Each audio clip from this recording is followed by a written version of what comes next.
National Herald मामले में राहुल गांधी को ईडी के तीखे सवालों का सामना करना पड़ा। राहुल से भीतर खाने ईडी सवाल दाग रही थी और बाहर सियासी उबाल देखने को मिल रहा था।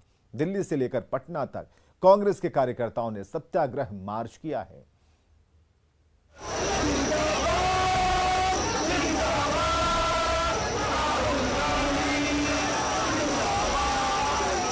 ईडी के सवालों का सामना करने से पहले सुबह करीब 11 बजे राहुल गांधी कांग्रेस ऑफिस मुख्यालय पहुंचे।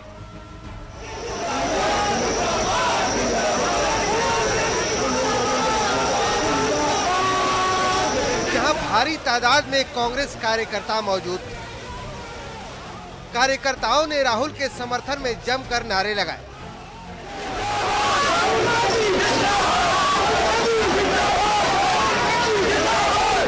थोड़ी देर बाद जब राहुल ईडी दफ्तर के लिए निकले तो कांग्रेस नेताओं और कार्यकर्ताओं ने पार्टी मुख्यालय से ईडी ऑफिस तक मार्च किया। राहुल के साथ गए नेताओं को पुलिस ने ईडी ऑफिस से 1 किलोमीटर पहले ही रोक दिया।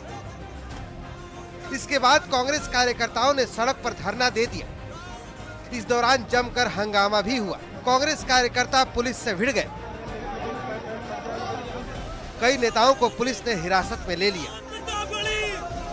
देश के कई हिस्सों में एक साथ कांग्रेस कार्यकर्ताओं ने राहुल और सोनिया को मिले नोटिस का विरोध जताया। कांग्रेस ने इस प्रदर्शन को सत्याग्रह नाम दिया है। पटना में भी कांग्रेस के नेताओं ने ईडी के जोनल ऑफिस के बाहर सत्याग्रह किया।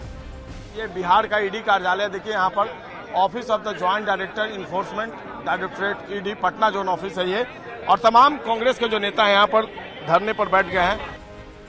कांग्रेस नेताओं की माने तो जिस केस में राहुल गांधी से पूछताछ चल रही है वो मामला पहले ही बंद हो चुका है। मूल मुद्दों से जनता का ध्यान भटकाने के लिए सरकार गड़े मुर्दों को निकाल रही है। 8 साल में जो उन्होंने देश की जनता से वादा किया और जिस इशू पर राज किए वो इशू अब खत्म हो चुका है, इसलिए वो उसको डाइवर्ट कर रहे हैं। इसलिए हम जनता से आग्रह करते हैं कि इस इशू को टूल नहीं दे करके जनता उनसे सवाल पूछे।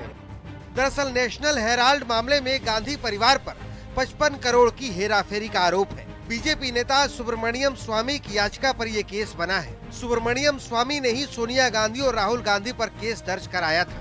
इस केस में मोतीलाल वोरा, ऑस्कर फर्नांडिस, सुमन दुबे और सैम पित्रोदा भी आरोपी बनाए गए हैं। 1 अगस्त 2014 को ईडी ने मनी लॉन्ड्रिंग का केस दर्ज किया था। 9 दिसंबर 2015 को ट्रायल कोर्ट ने दोनों को जमानत दे दी थी। 9 सितंबर 2018 को सुप्रीम कोर्ट ने जांच जारी रखने की बात कही थी। मई 2019 में केस से जुड़ी 64 करोड़ की संपत्ति जब्त की गई थी। पटना से न्यूज 18 के लिए संजय कुमार की रिपोर्ट। अब आप समझिए कि क्या है national Herald case. National Herald समाचार पत्र आजादी के पहले का अखबार है और इस अखबार की शुरुआत देश के पहले प्रधानमंत्री जवाहरलाल नेहरू ने 1938 में की थी। साल 2008 में कांग्रेस की अगुवाई में जब यूपीए सत्ता में थी तो अखबार का प्रकाशन बंद हो गया। वजह यह बताया गया कि कंपनी वित्तीय घाटे में है और अखबार संचालन के खर्चे नहीं उठा पा रही। 2010 में इस कंपनी के 1057 तकरीबन 1057 शेयर होल्डर्स थे। 2011 में घाटे में चल रही इस कंपनी के होल्डिंग यंग इंडिया लिमिटेड को ट्रांसफर कर दिए गए। अब यंग इंडिया लिमिटेड एक कंपनी है, उसकी शुरुआत साल 2010 में हुई। राहुल गांधी तब कांग्रेस के महासचिव थे, वहीं इस कंपनी के डायरेक्टर भी बने थे। तो यंग इंडिया लिमिटेड कंपनी की स्थापना 5 लाख रुपए से की गई थी और इस कंपनी का 38% शेयर राहुल गांधी के पास था। 38% शेयर उनकी मां सोनिया गांधी के पास, बाकी के 24% शेयर कांग्रेस नेता मोतीलाल वोरा, ऑस्कर फर्नांडिस, पत्रकार सुमन दुबे और कांग्रेस नेता सैम पित्रोदा के पास थे। मोतीलाल वोरा और ऑस्कर फर्नांडिस का निधन हो चुका है। नेशनल हेराल्ड मामला 2012 में फिर सामने आया। गलत तरीके से एसोसिएटेड जर्नल्स लिमिटेड के अधिग्रहण का आरोप लगा।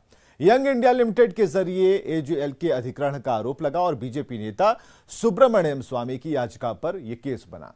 सोनिया गांधी, राहुल गांधी पर यह मामला दर्ज कराया गया था। सुब्रमण्यम स्वामी ने गांधी परिवार पर 55 करोड़ की हेराफेरी का आरोप लगाया। 1 अगस्त 2014 की तारीख जब ईडी ने मनी लॉन्ड्रिंग का केस दर्ज किया। 13 जून को ईडी ने एक साथ कई घंटे तक राहुल गांधी के साथ पूछताछ की और इस वक्त सोनिया गांधी कोरोना से